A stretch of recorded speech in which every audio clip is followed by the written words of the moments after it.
Second. இனிமேல் scam கால்ஸ்லேருந்து விடுதலை. என்னென்னா 160 சீரியஸ் நம்பர்லேருந்து கால் பண்ணால் மட்டும்தான் பேங்க்கு, financial institutions, insurance company, loan related கம்பெனிலேருந்து கால் பண்ணுறது அர்த்தம். மற்றபடி வேறு எந்த நம்பர்லேருந்து கால் பண்ணாலும் அது ஃபேக் ஸ்கேம் கால்ஸ் அப்படின்னு கவர்மெண்ட் அறிவிச்சிருக்காங்க. என்னென்னா கவர்மெண்ட் புதுசாக ஒரு சீரீஸ் கொண்டு வந்திருக்காங்க.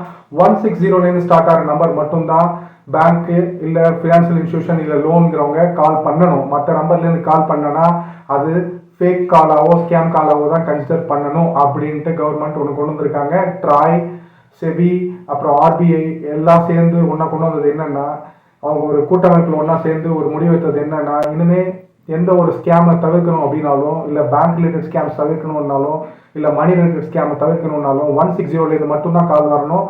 அந்த கஸ்டமருக்கு கால் போகணும். மற்ற நம்பர்லேருந்து கால் போச்சுன்னா அது ஏற்றுக்கொள்ளப்பட மாட்டாதுங்கிற மாதிரி சொல்லியிருக்காங்க.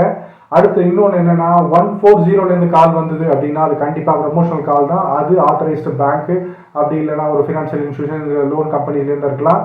140 ஸ்டார்ட் ஆகணும் அந்த நம்பர். அப்படி இல்லைனா 160 அப்படி ஸ்டார்ட் ஆகணும்.